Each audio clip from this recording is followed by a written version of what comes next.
Amado Senhor, eu te dou graças nessa noite, Senhor. Estamos aqui reunidos no Teu nome, no nome de Cristo Jesus, para a edificação do Teu santo, Senhor. Por isso eu te peço, Senhor, ser gracioso conosco e comigo, Senhor, pela Tua misericórdia, conduzindo os meus, me ungindo, Senhor, para falar aos santos, usando minha boca, minha língua, Senhor, minha mente, de maneira que eu possa falar claramente, de fácil entendimento, e com o Teu poder, Senhor, para a verdadeira edificação e não apenas para nosso conhecimento. É apenas isso que eu clamo a Ti, Pai, em nome de Jesus Cristo, por amor do Teu santo nome. Amém. Irmãos, capítulo 17 de Juízes. Normalmente a gente faz a leitura corrida, né? Mas o texto é longo, então eu vou preferir falar para que nós possamos aproveitar bem o tempo. Capítulo 17, verso do 1 ao 4. Ora, certo homem chamado Mica, da região montanhosa de Efraim, disse à sua mãe: as 1.100 moedas de prata que te foram tiradas, e acerca das quais ouvi deitares maldições, essa prata está comigo. Eu a tomei. Então disse a sua mãe: bendito do Senhor seja meu filho. Quando ele restituiu as 1.100 moedas de prata à sua mãe, ela lhe disse: solenemente consagro a minha prata ao Senhor, para que meu filho faça uma imagem de escultura e uma de fundição. Eu a devolverei a ti. Assim ele restituiu a prata à sua mãe, e ela tomou 200 siclos de prata e os deu ao ourives, que os transformou na imagem de escultura e na de fundição, e foram colocadas na casa de Mica. Até aqui por enquanto, irmãos. Então aqui é uma história que nós vamos ler do livro de Juízes para nos ajudar a entender um pouco sobre o tema. O tema da mensagem.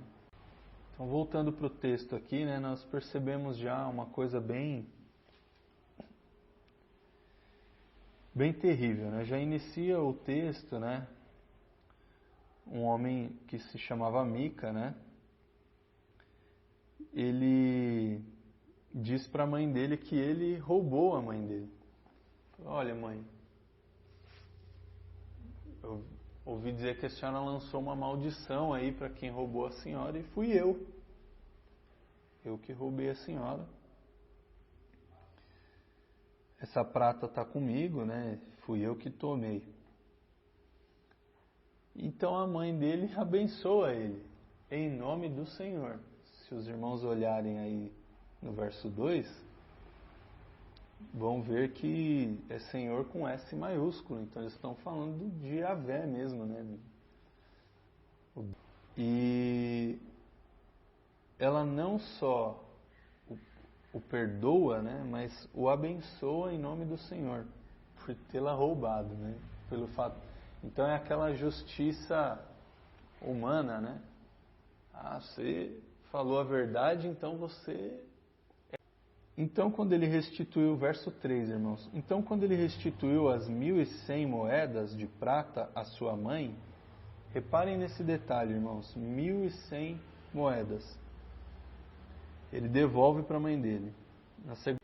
Ela lhe disse: solenemente consagro a minha prata ao Senhor. Senhor com S maiúsculo novamente. Para que meu filho faça uma imagem de escultura e uma de fundição. Eu a devolverei a ti. Então vejam, irmãos. Ela gastou aqui...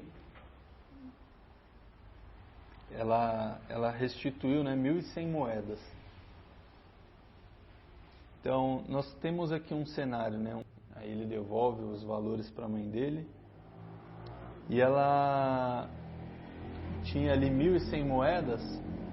E nós vamos perceber mais para frente que ela gasta 200 moedas para fazer esses...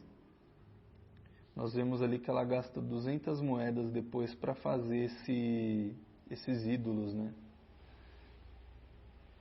Então nós temos do verso 5. Ora, tinha este homem Mica uma casa de deuses, e fez uma estola sacerdotal e ídolos do lar, e consagrou um de seus filhos para que ele fosse por sacerdote. Naqueles dias não havia rei em Israel, cada qual fazia o que parecia direito aos seus olhos. O verso 6 é muito importante, irmãos. Naqueles dias não havia rei em Israel, e cada qual fazia o que parecia direito aos seus olhos. Ou em algumas traduções, né? Andavam segundo os seus próprios corações. Faziam tudo, né? Então, nós temos esse cenário aqui, irmãos, que é importante falar. O livro de Juízes, ele conta a respeito da decadência de Israel, num período onde não havia reis, como é dito no verso 6. E aí se levantavam os juízes, né? Toda vez que o Senhor levantava um juiz, ele julgava Israel, e aí Israel dava aquela endireitadinha, né? Mas logo caía de novo. E nós estamos vendo aqui os capítulos, isso mesmo, o capítulo 17 até ali o capítulo 21. Do 17 ao 21, irmãos, é como se fosse assim uma extensão do livro. Ele dá uma esticadinha. E o propósito dele é mostrar a decadência política, a decadência moral e a decadência na fé de Israel.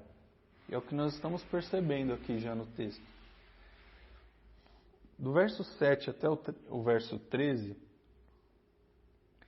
a história continua ali, né? Um jovem levita de Belém, de Judá, que estivera morando na tribo de Judá. Aqui ele está colocando um novo personagem, né, na história.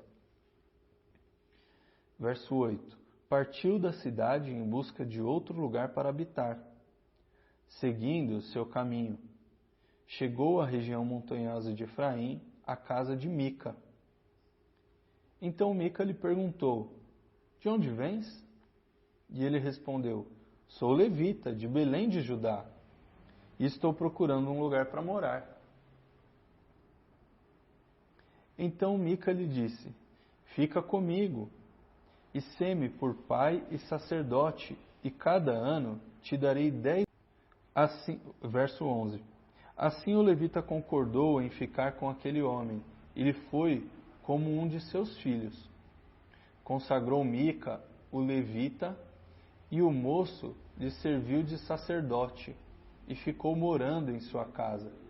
Então disse Mica: agora sei que o Senhor me fará bem, visto que tenho um levita por sacerdote. Aqui tem vários pontos, irmãos, para nós observarmos. Onde deveria estar o levita? A tribo de Levi servia na casa de Deus. Então ele deveria estar lá, na tenda da congregação. Ele deveria estar servindo. Outra coisa que eu pude observar, vendo um comentário bíblico, é que esse moço, ele não era descendente de Abraão. Então ele não poderia ser um sacerdote. Pela lei ele era proibido de ser sacerdote. Ah, irmão, mas o que importa isso? Importa muito. Isso demonstra como eles ignoravam as leis do Senhor. Outra coisa que deixava claro também é que, veja, por que ele não estava na casa do Senhor, esse moço levita? já não se davam mais ofertas na casa do Senhor. Provavelmente os sacerdotes não tinham o que comer ali. Ou não viviam decentemente, assim, né? Uma vida suprida ali no necessário. Você vê que o que ele oferece a esse moço, o Mica, né? É vestimenta, abrigo e oferece ali um salário anual, né? E ele aceita, irmãos. Ele aceita servir como sacerdote. Veja bem, irmãos, não é estranho o pedido de Mica, porque Mica era um idólatra, nós já vimos isso. Era um ladrão. Mas é muito estranho o levita não exortar ele. Ele poderia virar e falar: não, Mica, não posso ser sacerdote. Não é assim a lei do Senhor. Isso não é agradável, não é aceitável ao Senhor. Vamos nos arrepender, vamos diante do Senhor. Mas não, ele aceita de bom grado. Vejam, irmãos, qual o problema de um homem buscar o seu sustento? Nenhum. Que pecado há nisso? Nenhum. Mas nós vemos com clareza aqui que esse levita, ele estava priorizando as coisas terrenas e ignorando todas as coisas do alto. Aí há um problema. E nós vemos lá no verso 13, capítulo 17 do livro de Juízes, verso 13. Capítulo 17, verso 13. Então disse Mica: agora sei que o Senhor me fará bem, visto que tenho um levita por sacerdote. Por que eu venho enfatizando, irmãos, o S maiúsculo? Caso algum irmão não souber, né? Na Bíblia, quando se escreve Senhor com S, está falando do Deus de Israel, o nosso Senhor. Se vier com S minúsculo, está falando ou de um homem, né? Ou meu Senhor, me perdoe, né? Ou, se estiver falando de Deus com D minúsculo, está falando de demônios, de ídolos, né? Ou Deus maiúsculo é o nosso Deus. Então percebam aqui no verso 13, né? A afirmação de Mica: agora sei que o Senhor me fará bem, visto que tenho um levita por sacerdote. E lá no verso 6 do mesmo capítulo, a segunda parte: cada qual fazia o que parecia direito aos seus olhos. É o que Mica está fazendo aqui. Então, ele rouba sua mãe, depois diz a verdade, devolve o dinheiro, ela dá parte do dinheiro de volta para ele, para que ele vá até os artesãos, os ourives, eles fazem lá os seus deuses, ele tem uma casa de deuses, ou seja, algo abominável ao Senhor. E ele acredita que porque agora tem um levita, o Senhor vai se agradar dele. O Senhor vai ficar feliz com ele. Irmãos, nas igrejas de hoje, quantos pregam que o Senhor se alegra de tantas coisas como prosperidade, carros, casas, altos cargos, como se a verdadeira bênção de Deus estivesse, como se a prova da bênção de Deus na vida de uma pessoa fosse a posição social em que ela está, ou o poder aquisitivo daquela pessoa, ou o conhecimento daquela pessoa. O Senhor tenha misericórdia de nós, irmãos. Nós não podemos ignorar essas coisas e também usar como referência essas grandes igrejas que já se perderam, que estão tão semelhantes a isso que nós estamos lendo aqui. A nossa referência deve ser o Senhor, Cristo Jesus. E aí, mesmo não olhando para essas aberrações, para essas grandes atrocidades contra a palavra do Senhor, nós também nos sentiremos envergonhados. O propósito da palavra de hoje é nós percebermos de maneira mais profunda o que é a idolatria. Vamos continuar lá no capítulo 18, irmãos. Do 1 ao 6. Naqueles dias não havia rei em Israel, e naqueles dias a tribo dos Danitas buscava para si herança em que habitar. Porque até aquele dia, entre as tribos de Israel, não lhe havia caído por sorte a herança. Enviaram os filhos de Dan 5 homens dentre todos os da sua tribo, homens valentes de Zorá e de Estaol, a espiar e explorar a terra. Disseram-lhes: Ide, explorai a terra. Os homens vieram à região montanhosa de Efraim, à casa de Mica, e passaram ali a noite.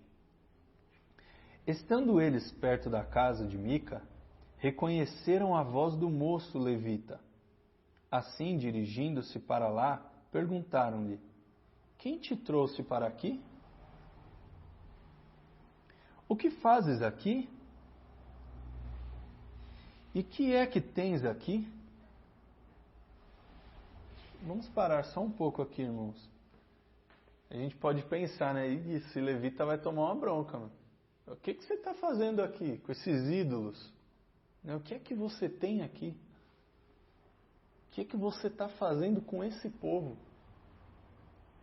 Comendo, morando? Vamos continuar no verso 4. E ele respondeu: Assim e assim me fez Mica. Ele me assalariou e lhe sirvo de sacerdote. Então lhe disseram: Ora, consulta a Deus para que saibamos se prosperará o caminho que seguimos. E disse-lhes o sacerdote: Ide em paz, o caminho que seguis está perante o Senhor. Olha que bonito, irmãos. Vão em paz, o caminho que vocês seguem está diante do Senhor. Palavras bonitas, mas com certeza que o Senhor odiou. Veja, as perguntas que esses espias fazem ali pro levita, quando eu estava lendo, eu falei: agora esse cara vai levar uma bronca. Não, irmãos. Eles ainda consultam um sacerdote que não era para ser sacerdote, que está ali ofendendo a Deus, partilhando dos ídolos, recebendo salário de maneira injusta, né, contra o Senhor, contra a vontade do Senhor, contra a lei do Senhor. E o que eles fazem? Consultam esse sacerdote. Consulte o Senhor se vai dar certo a nossa empreitada. A resposta de Mica nós já vimos aqui. Não é uma resposta séria, né, irmãos? Não há compromisso com o Senhor. Veja, lá no início desse trecho que nós lemos, no verso 1, ele diz que a herança não caiu por sorte à tribo dos Danitas, e eles estavam buscando novas terras. É importante nós sabermos, não é que eles não tinham, o povo de Dan, não é que eles não tinham terras. Todas as 12 tribos lançavam essa sorte e aí era repartido os territórios. É que o povo de Dan, eles tinham o menor território. Então veja aqui, irmãos, também uma insatisfação coletiva com aquilo que o Senhor deu. Não está bom. Nada que o Senhor dá está bom. Nada é suficiente. Então, eles começam, né, a se inquietar. Vamos mandar os espias, né? Imagino que os irmãos já estão bem familiarizados, né?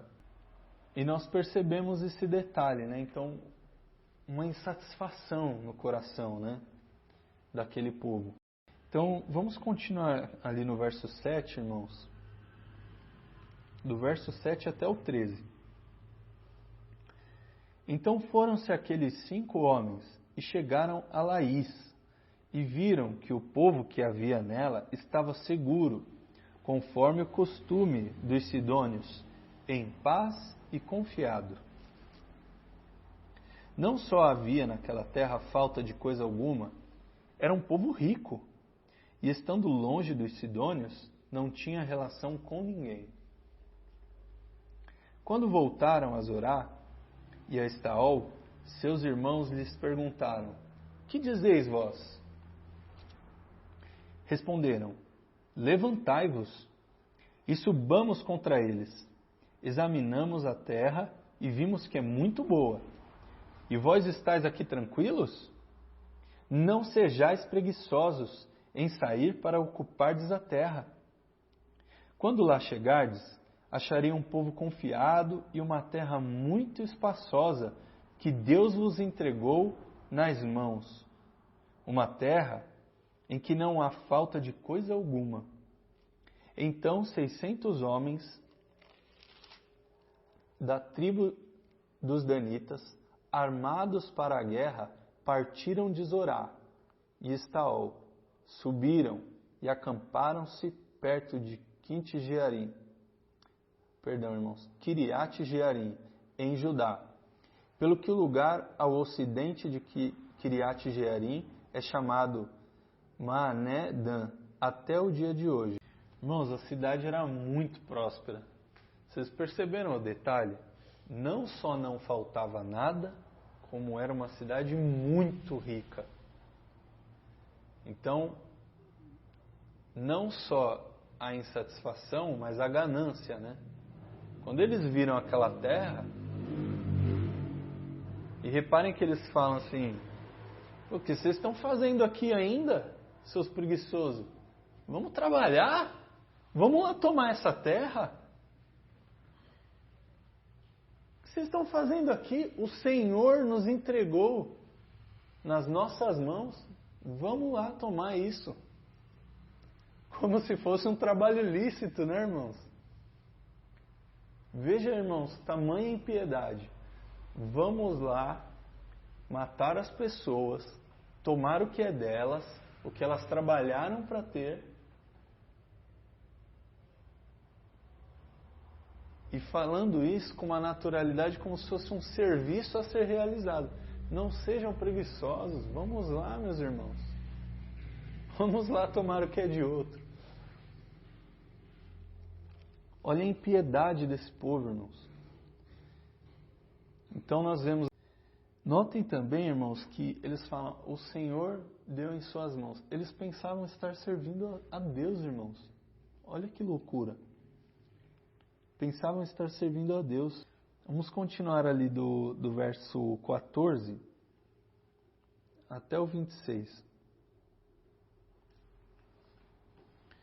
Então, os 5 homens que foram espiar a terra de Laís disseram a seus irmãos: sabei vós também que naquelas casas há uma estola sacerdotal e ídolos do lar, e uma imagem de escultura e uma de fundição?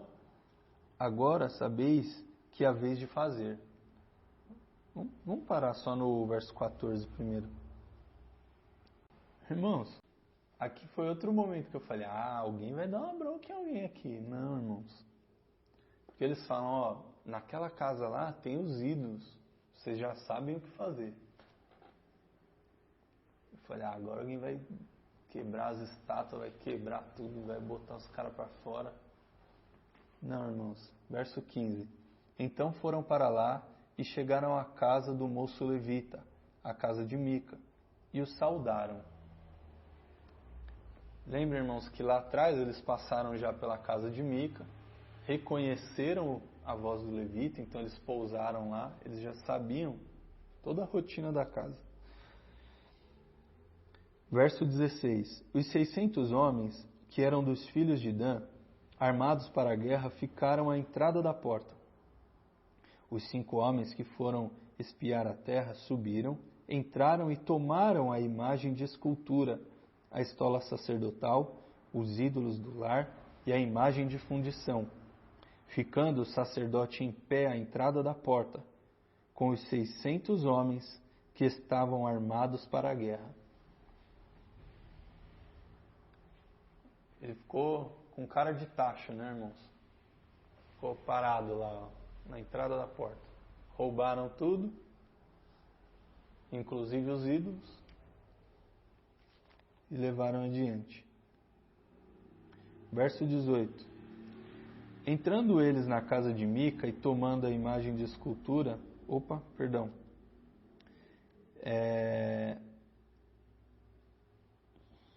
É isso mesmo, irmãos, é o 18. Entrando eles na casa de Mica e tomando a imagem de escultura, a estola sacerdotal e os ídolos de fundição, disse-lhes o sacerdote: o que estáis fazendo?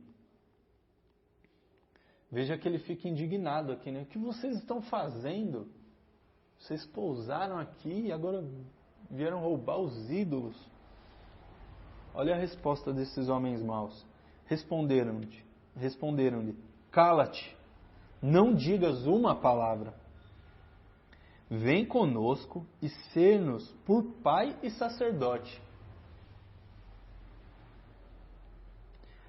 O que te é melhor, ser sacerdote da casa de um só homem ou de uma tribo e de uma geração em Israel? Ó, foi promovido. Conseguiu um emprego melhor, irmão. Vai ganhar mais agora, né? Porque o que uma família podia pagar para ele era uma coisa, né? Mas uma nação, um povo, né? Uma das tribos. Reparem no verso 20, irmãos. Então o coração do sacerdote se alegrou. Tomou a estola sacerdotal, os ídolos do lar, a imagem de escultura e foi com o povo. Ô, irmãos, ele não só aceitou o emprego, como ele já ajudou a seguir com o assalto. Falando, então deixa que eu que estou roubando isso aqui daqui. Verso 21. Assim tendo posto diante de si os meninos, o gado, a bagagem, viraram e partiram. Estando eles já longe da casa de Mica, os homens que estavam nas casas vizinhas a dele se reuniram e alcançaram os filhos de Dan e clamaram após os filhos de Dan, os quais, virando-se, perguntaram a Mica: que tens, que convocaste esse povo? Então ele respondeu: os meus deuses que eu fiz, me tomastes, juntamente com o sacerdote, e partiram. Agora o que me resta? Como me perguntais, o que é que tens? Porém os filhos de Dan lhe disseram: não nos faças ouvir a tua voz, para que porventura homens de ânimo amargo não se lancem sobre ti, e tu percas a tua vida. Bom, irmãos, chega a ser até meio confuso, né? Você fala assim, nossa, isso aqui é uma história da Bíblia? É sim, irmão. Justamente para mostrar a impiedade do povo naquela época. Essa tribo de Dan, irmãos, é a mesma tribo de Sansão, o famoso Sansão.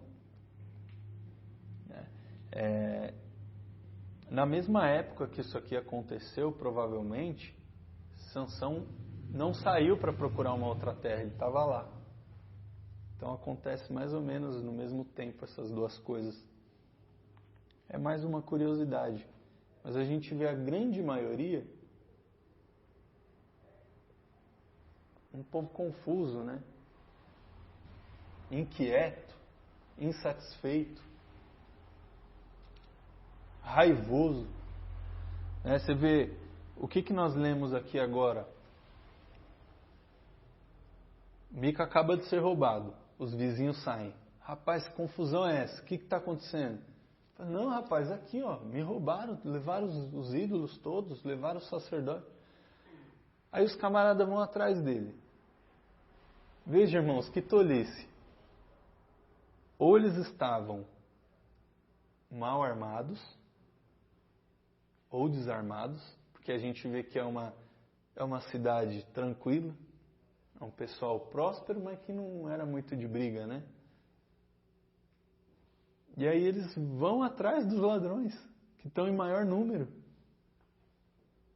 Isso mostra, irmãos, a importância que aqueles ídolos tinha para aqueles homens. Quão apegados eles estavam. E depois a gente vê lá a indignação de Mica, né? Ele fala, como assim você me pergunta por que nós viemos atrás de vocês? Então os homens roubam tudo, eles estão no caminho, aí vem os vizinhos, eles se reúnem e vão atrás. Quando os camaradas percebem que estão sendo seguidos, falam, o que você está inventando de vir aqui? E ele fala que vocês me tiraram tudo. Olha isso, irmãos.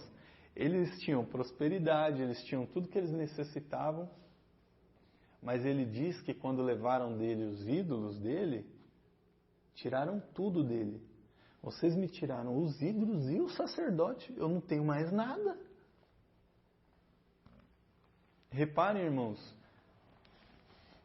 a palavra não relata que a casa dele foi destruída, que incendiaram a casa dele. Levaram os ídolos, a estola, o sacerdote, tudo que tinha a ver com o culto dele. E ele fica indignado a ponto de ir atrás de homens que podiam matar ele. Inclusive ele é ameaçado em seguida, né? Fala, cala a boca você. Verso 26, irmãos. Assim os filhos de Dan seguiram seu caminho, e Mica, vendo que eram mais fortes do que ele, virou-se e voltou para sua casa. Então levaram o que Mica havia feito, e o sacerdote que tivera, e chegaram a Laís, a um povo pacífico e confiado. Feriram-nos ao fio da espada e queimaram a cidade a fogo. Ninguém houve que os livrasse, porque estavam longe de Sidom, e não tinham relação com ninguém. E a cidade estava no vale junto a Bet-Reob. Reedificaram a cidade, habitaram nela e mudaram o seu nome para Adã, segundo o nome de seu pai, que nascera a Israel. Porém antes o nome da... Então veja, irmãos, eles venceram a guerra, né? Em uma das pregações do irmão Bruno, ele fala a respeito desse texto, né? Com outra ótica. Da questão de estarmos sós, né? Nós não podemos ficar longe da comunhão, nem devemos... Vamos lá, meus irmãos. Como eu dizia, o irmão Bruno falou a respeito dessas coisas, né? Essa cidade era uma cidade que não tinha aliança com outros povos. Eles eram ricos demais, pacíficos, aparentemente não tinham exército próprio. Se tinham, devia ser bem, né? Por quê? Porque eles eram confiados, eles eram muito seguros, né? De que estava tudo bem. Ou seja, muito arrogantes. Então, reparem, irmãos, que é uma história bem triste, porque não tem nada de bom, né? Normalmente, quando nós lemos a palavra, nós vamos ver a impiedade e vamos ver o Senhor levantando alguém que contrapõe aquilo, que se posiciona contra o que é mal. Nesse texto, não. Nós só vemos confusão, destruição, loucura, ganância, soberba, né? Aqui nós estamos vendo praticamente todos os pecados que existem, né, irmãos? Quase todos. Então eles vão, destroem a cidade com o exército deles, e aí eles reconstroem a cidade, mudam o nome dela. Então agora essa aqui é a terra de Dan. Aquela lá que foi sorteada e E nós vejam no verso 30 e 31, irmãos, que já é o final do capítulo. Os filhos de Dan levantaram para si aquela imagem de escultura, e Jonatas, filho de Gerson, filho de Manassés, ele e seus filhos, foram sacerdotes da tribo dos danitas, até o dia do cativeiro da terra.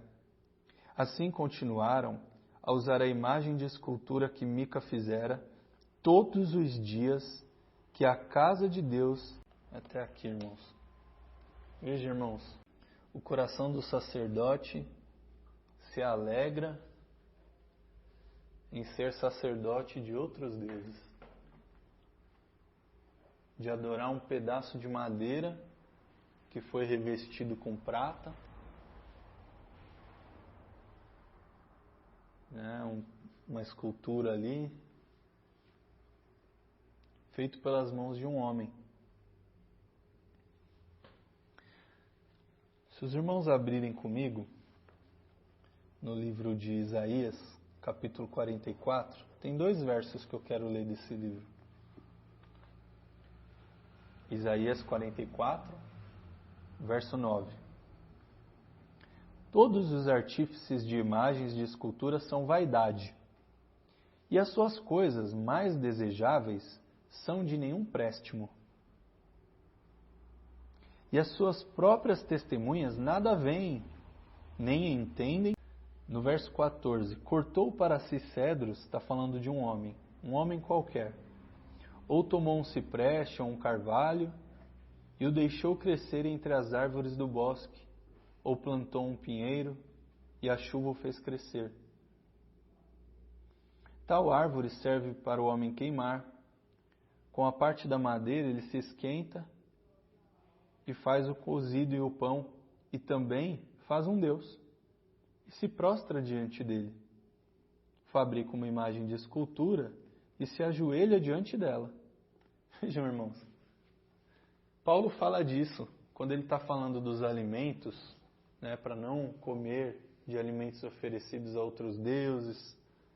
Ele fala isso, ele fala, o ídolo nada é. E aqui Isaías fala a respeito disso. Isaías ele fala, irmãos, o ídolo nada é. Aqui em Isaías ele está dizendo, olha, tem um homem qualquer aí, ele pega um tipo qualquer de madeira, repara que ele fala de vários tipos de madeira diferente, de árvores diferentes, porque ele está querendo dizer isso. Pega uma madeira qualquer, de uma árvore que ele mesmo deixou crescer ali, de repente a chuva regou e cresceu. Com a mesma madeira que ele faz uma fogueirinha, se esquenta e faz uma comidinha. Irmãos, tem coisa mais ordinária do que isso? Isso é coisa banal do nosso dia a dia. Você esquentar uma comida. Tem coisa menos espiritual do que isso?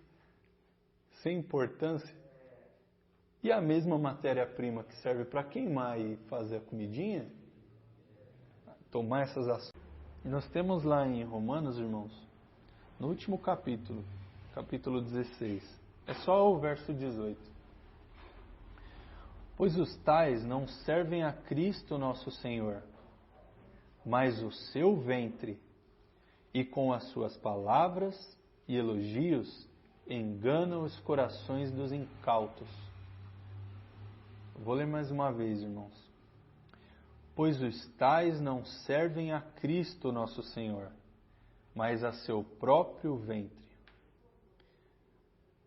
Com suaves palavras e elogios, enganam os corações dos sem entendimento.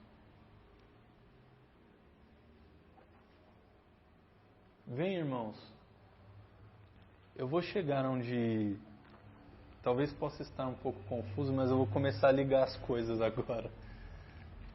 Peço perdão para os irmãos se estiver um pouco cansativo, que a leitura foi bem extensa.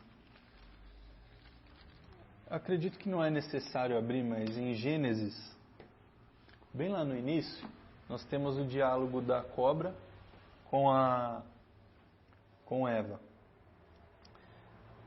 Reparem lá, irmãos, que a cobra ela não propõe que Eva adore ela mesma. Que Eva adore a cobra, né? Você devia comer e depois me adorar. Não. O que a cobra propõe, né, o que Satanás propõe para Eva é: coma e você vai ter conhecimento, você vai ser como Deus. O que ela está propondo para Eva é: vamos destronar Deus e você vai servir a si mesma. Essa é a proposta. O mesmo pecado que nós já sabemos com clareza, né? O mesmo pecado que Satanás comete contra Deus querendo ser como Deus, ele induz a mulher. Mas veja, pela ótica da idolatria, irmãos, o que é a idolatria em sua essência? É destronar a Deus e servir a si mesmo. Quando o Senhor Jesus ele diz nos evangelhos: aquele que quer vir após mim, primeiro negue-se a si mesmo, depois tome a sua cruz e então me siga.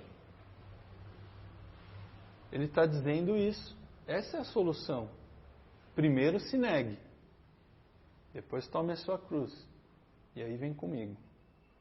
Vem por esse caminho estreito de salvação.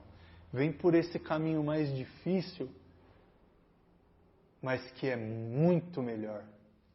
Vem por esse caminho onde você vai deixar alguns prazeres, você vai deixar muitos benefícios, você vai deixar vícios, vai deixar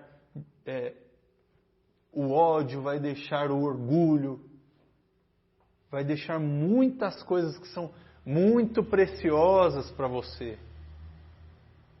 Nós vemos Mica, né, quando roubam lá as estátuas dos deuses falsos dele, ele vai atrás dos ladrões e fala, os camaradas viram para ele e falam: o que você está fazendo? O que você quer? Está vindo atrás de mim por quê?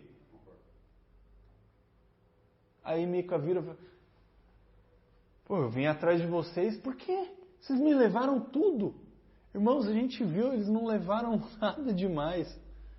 Vocês repararam que eu pedi para prestar atenção lá no início do texto?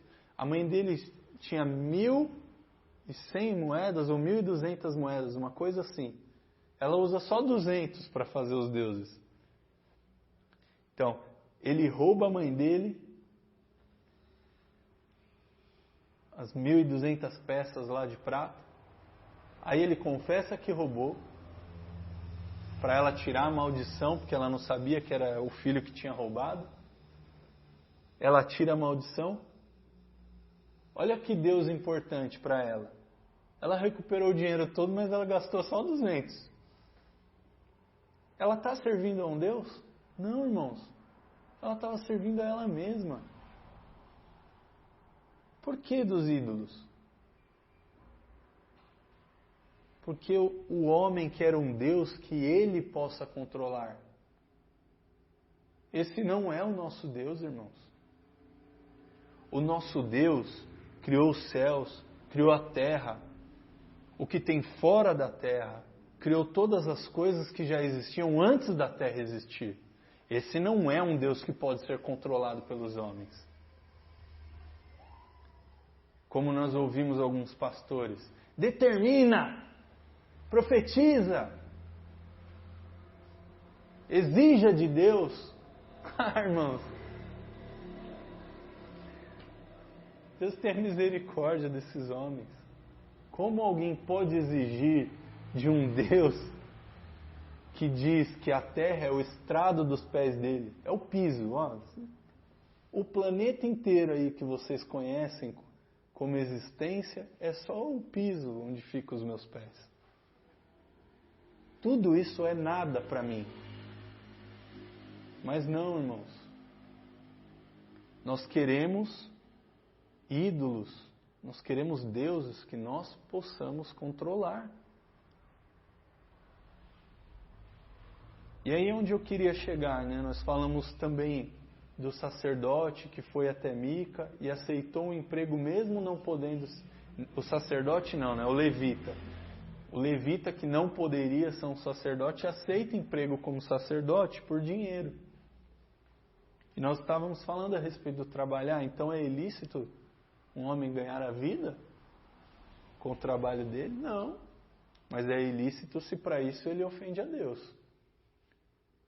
Se para isso ele rouba alguém, ou fere algum princípio das Escrituras, aí é ilícito. Veja, irmãos, há tantas coisas que servem de ídolo. Nós temos, quando eu digo nós, é a cristandade dos dias de hoje. Os cristãos do dia de hoje entendem idolatria. A primeira coisa que vem na cabeça das pessoas é a Igreja Católica. Ah, esses idólatras. É fácil julgar. Mas há tantas coisas que podem ser ídolos na nossa vida. O trabalho, o dinheiro.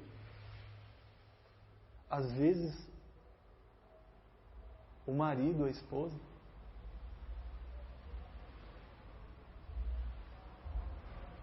Minha esposa vai me matar, mas eu vou falar essa característica.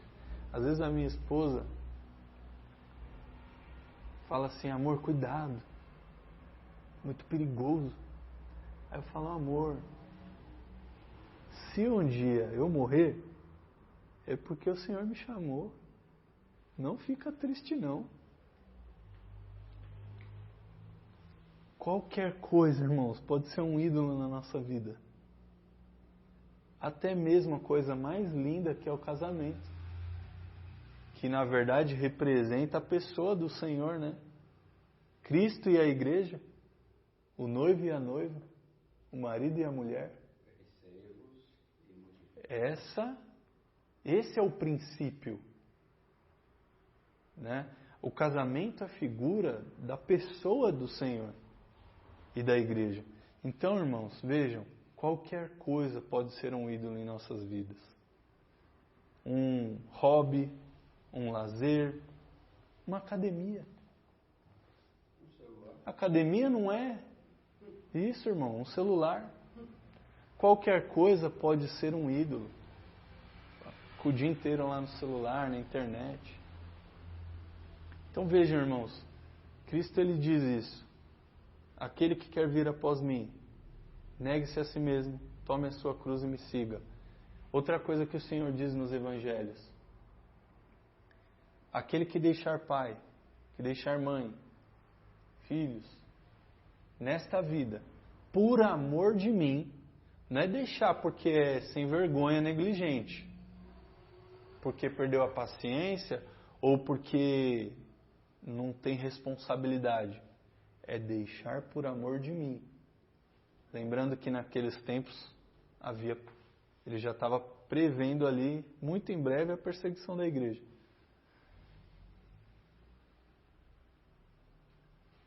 Então, irmãos, onde eu quero chegar citando esse texto? Qualquer coisa, mas é absolutamente qualquer coisa, que nós deixamos. Às vezes, irmãos, nós vemos pessoas com necessidade e temos dificuldade de ajudar. Mas se for para gastar, sei lá, vou gastar 10 mil reais, vou reformar aqui essa parte da minha casa. Aí tá tudo bem, porque é para mim.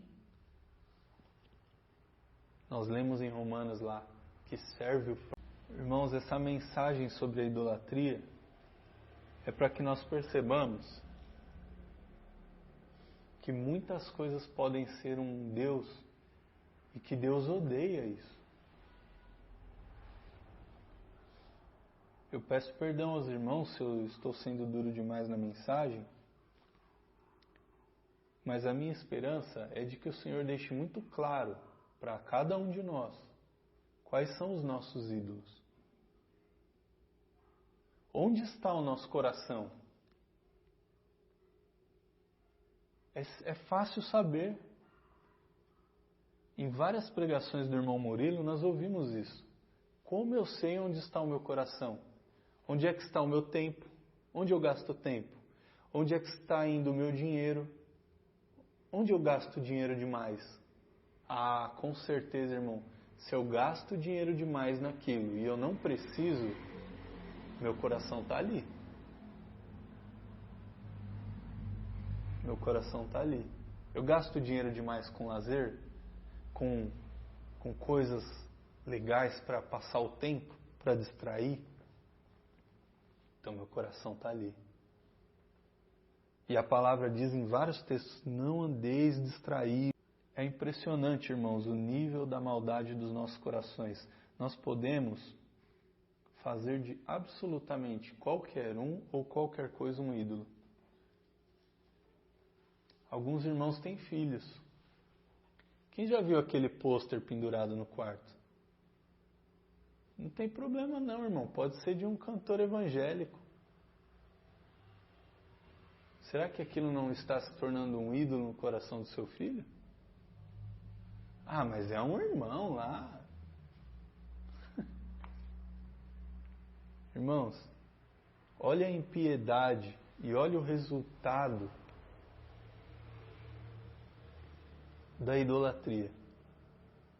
Vejam a nação de Israel. Vejam a tribo de Dan. Vejam a vida de Mica, a vida daquele sacerdote. Nós temos nessa história 2 personagens principais ali e um povo, né? E 2 povos, né, na verdade. Então, nós temos a terra de Laís, que era sossegadona, próspera demais, rica demais. Nós temos lá a tribo de Dan, isso, que eram de Israel. E aí temos Mica, que provavelmente morava próximo ali daquela cidade. Não devia morar lá, mas bem próximo. Serviu até de entreposto, né? Antes do ataque. Uma paradinha ali, depois foram para lá. A palavra diz que eles acamparam ali perto. E nós temos o levita e esse ladrão, idólatra. Oh, irmãos, quem rouba a própria mãe? E vejam que ele só confessa porque a mãe lança publicamente uma maldição. Então nós vemos também outra coisa ali, superstição. A mãe dele lança uma maldição, aí todo mundo na cidade fica sabendo e ele fica com medo dessa maldição pegar. Aí ele vai... Não é porque ele está arrependido, ele ficou com medo. Irmãos, esse é o cenário, essa bagunça, esse caos, essa violência, é caos político, é caos social, financeiro. É muito estranho isso. Vocês acham estranho isso? Parece os dias de hoje, irmãos. Hoje minha esposa, tadinha, correndo lá com a casa, né? A velhinha foi nos ajudar lá. Aí pediu uma comida. Aí eu tive que errar o endereço do aplicativo e o moço foi parar na casa da Vera, que é 2 quarteirão ali perto. Tive que ir correndo lá buscar a comida, porque o motoqueiro não ia achar o endereço. O motoqueiro me falou: rapaz, eu já estava com medo. Eu já estava com medo porque ontem um amigo nosso foi assaltado assim. Pediram a comida pelo aplicativo, quando ele chegou, roubaram ele. É tão diferente do que nós estamos vendo aqui, irmãos. Mas dentro do povo de Deus, irmãos, não deve ser assim. Irmãos, observem, eu vou dizer diferente, observemos as nossas vidas. O que é que nós estamos gastando dinheiro demais, tempo demais, atenção demais, e que não é do Senhor? Mesmo as coisas lícitas. Ah, é passeio, eu gosto de passear. Ah, não consigo largar a academia. Ah, não consigo parar de jogar bola. É no horário da reunião. Mas eu não consigo. Eu tenho que ir jogar bola. Nem que eu chegue atrasado na reunião, eu tenho que ir. Então, irmãos, examine-se, pois, o homem a si mesmo. Examine-se o homem a si mesmo. Que nós nos arrependamos, irmãos, com a graça de Deus. Porque não adianta conhecer a palavra, não adianta saber. Nós já aprendemos isso. Deus não vai salvar ninguém por conhecer a palavra de Deus. O Senhor salva aqueles que Ele escolheu desde antes da fundação do mundo. Ele nos chama das trevas para a sua luz. Ele nos chama para adorá-lo e não para idolatrar.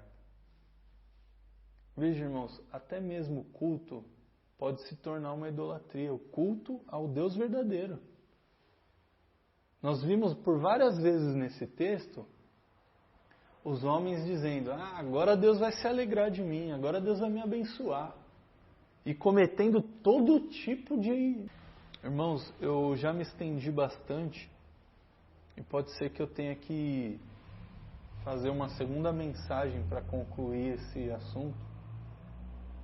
Mas eu queria que nós ficássemos com essa missão, esse objetivo de observar em nossas vidas quais são os ídolos que nós construímos com as nossas próprias mãos. Os ídolos que roubam o nosso tempo para Deus, o nosso tempo de oração, o nosso tempo de leitura da palavra, que roubam até o nosso prazer de estar com e que nós oremos, irmãos. Esse é um bom motivo de oração para a reunião de oração. Que o Senhor nos mostre a verdade a cada um de nós e que Ele nos leve ao verdadeiro arrependimento, irmão. Pai amado dos céus, eu quero te pedir, Senhor, que essa palavra não seja só mais um texto lido e explicado, mais uma história que fique em nossas mentes, mas que seja, Senhor, de fato a Tua palavra viva e eficaz, operando em nossos corações e mentes ao verdadeiro arrependimento, Senhor. É o que eu te peço nessa noite, em nome de Jesus. Amém.